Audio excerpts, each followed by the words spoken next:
כדורים טבעיים לטיפול בחרדה ודיכאון, דפרסונליזציה ודה-ריאליזציה. האם יש כדורים טבעיים שיכולים לפתור את זה, שיכולים לטפל בזה, שיכולים לעזור עם זה?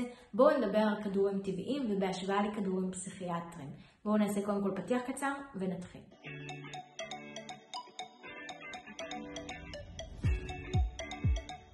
שלום וברוכים השבים לערוץ היוטיוב שלי, אני בר דדי ואני עוזרת לאנשים עם חרדה, דיכאון, דפרסונליזציה ודה-ריאליזציה. והיום בסרטון אני רוצה לדבר על כדורים טבעיים.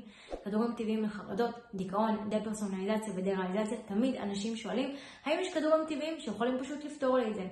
אז חשוב להבין שגם כדורים טבעיים וגם כדורים פסיכיאטריים לא באמת פותרים את זה. הם יכולים לגרום לנו להרגיש בצורה שונה, אבל לא באמת לפתור את הגורם, את הבעיה. הגורם או הבעיה הוא משהו רגשי, משהו מחשבתי, פרשנות לא נכונה לאיזשהו משהו. צריך להבין מה זה, זה הגורם, ולטפל בו.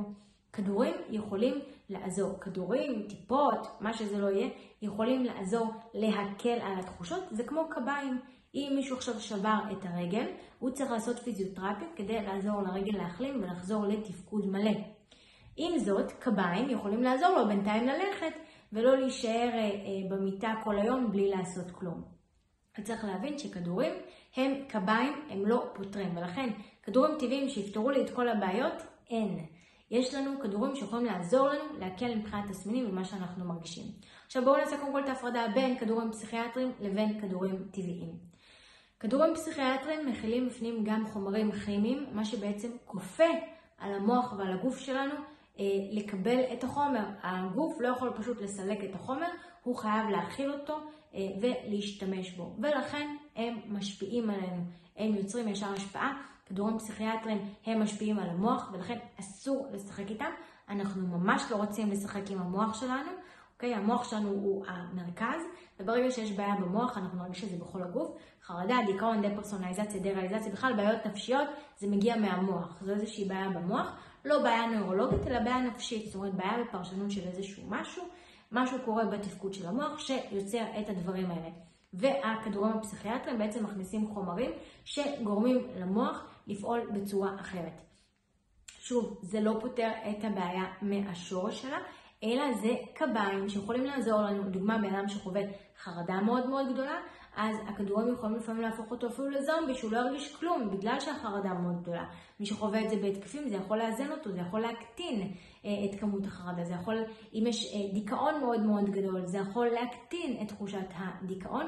צריך להבין, זה לא הפתרון. יש מקרים שבהם באמת הכדור יגרום לבן אדם להרגיש שהוא חוזר לעצמו.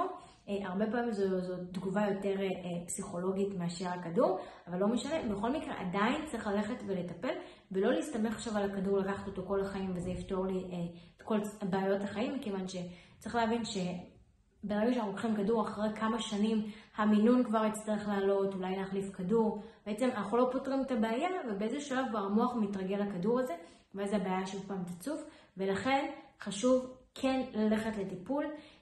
אני יודעת שרוב הפסיכיאטרים כן אומרים, גם שנותנים מרשם לכדור, אומרים עדיין ללכת ולעשות טיפול. האנשים פשוט לא מקשיבים לזה, ואחר כך הם סובלים מזה, כי כמה שנים אחר כך הבעיה שוב פעם צפה, והכדור לא עוזר, ואז נכנסים לתוך איזושהי סאגה הרבה יותר מורכבת ממה שהייתה בהתחלה, שהם יכלו כן לפתור את זה הרבה יותר בקלות. ויש פסיכיאטרים שלא אומרים שצריך ללכת לטיפול, וזה הסתרת מידע, מכיוון שחייב כן ללכת לטיפול, אין בעיה, כדור זה הקביים. בואו נדבר על כדורים טבעיים, כי הנושא של הסרטון הזה הוא בעצם כדורים טבעיים. כדורים טבעיים, אין בהם את החומר הכימי הזה שכופה על הגוף שלנו לקבל את החומר, אוקיי? זה ההבדל. אין בהם את המולקולות האלה שבעצם כופות על הגוף שלנו להכיל אותם, ולכן הגוף שלנו יכול לקחת את זה ויכול שלא לקחת את זה.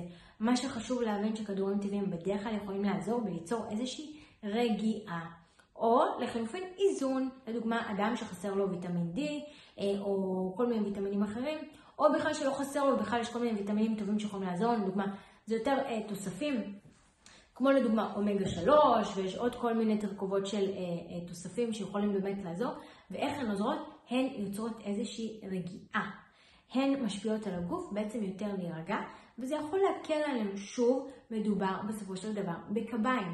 זה לא יפתור לנו את הבעיה, אל תחפשו טיפול בכדורים טבעיים וזה יפתור את הבעיה. לא. לפעמים אנשים כותבים לי, אני כבר חודשים, אין, שום דבר לא עוזר לי. אוקיי, מה ניסית?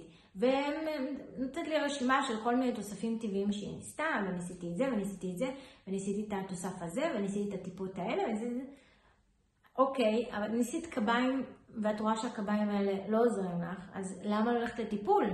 בסופו של דבר, הקביים, מה המטרה שלהם? שאנחנו לא נשב בבית ולא נעשה כלום, אלא נוכל כן לחזור לחיים שלנו באיזשהו אופן, אך תוך כדי אנחנו חייבים לעשות את הטיפולים של הפיזיותרפיה, כדי לעזור לרגל שלנו לחזור לתפקוד מלא. אז אם את רואה שהקביים לא עוזרים לך, למה להמשיך לבזבז את הזמן ואת הכסף על קביים? למה לא להתחיל באמת טיפול שיטפל בבעיה הזאת? חשוב לי ממש להדגיש את זה, כי אנשים לפעמים מוציאים מלא כסף על כל מיני טיפות וכדורים ועניינים, וממש לא מרוצים מזה שאין להם איזושהי תוצאה, וזה אמור להיות קביים. יש אנשים, אני יודעת מאנשים שנגיד לקחו כדורים טבעיים וזה עזר להם טיפה להירגע, אבל שוב, זה לא פותר את הבעיה. זה יכול לעזור טיפה להירגע, זה יכול להקל, בסופו של דבר מדובר בקביים. כדורים פסיכיאטריים כמובן ייתנו תוצאה הרבה יותר גדולה, אך אם זו כמובן שיש את החיסרון, מכיוון שמדובר בהתמכרות ומחויבות, אי אפשר לעצור את הכדור ככה סתם יום אחד. צריך לקחת את זה למשך תקופה, לפני שעוצרים חייב להתייעץ עם פסיכיאטר, לעשות את זה בהדרגה, יהיו כנראה תסמיני גמילה, יהיו תסמיני הסתגלות בחודשים הראשונים שתיקחו. זאת אומרת, כדורים פסיכיאטריים, יש את המורכבות שלהם, יש את החסרונות, יש את היתרונות, כדורים טבעיים יש גם את היתרונות ואת החסרונות. בסופו של דבר, חשוב שתזכרו שהדבר הכי חשוב הוא ללכת ולטפל. הוא לא לחפש את כדור הפלא, הרבה פעמים אנשים מחפשים את כדור הפלא. כדור הפלא יכול להם מאוד לעזור, אבל הוא לא יחזיר אתכם 100% לעצמכם. אם אני עכשיו אחליט שכל החיים, אם שבר לי את הרגל ואני אחליט שכל החיים אני הולכת עם קביים, אני לא באמת אחזור ללכת רגיל, אני אחזור ללכת עם קביים. ואם אני לא אעשה את הפיזיותרפיה, אז באמת אני לא אוכל לחזור ללכת רגיל, מכיוון שהרגל שלי עדיין תהיה מאוד מאוד חלשה, ולכן אני חייבת לעזור לרגל שלי לחזור לתפקוד מלא.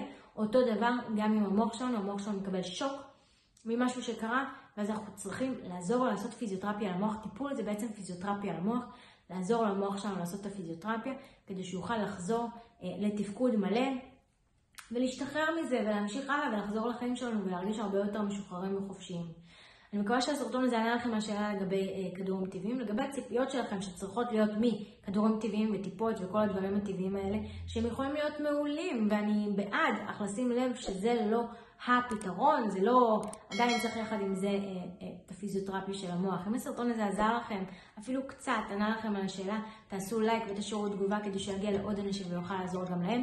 אם עדיין לא לחצתם להירשם כמנוי, לחצו עכשיו להירשם כמנוי, וניפגש בסרטון הבא. ביי!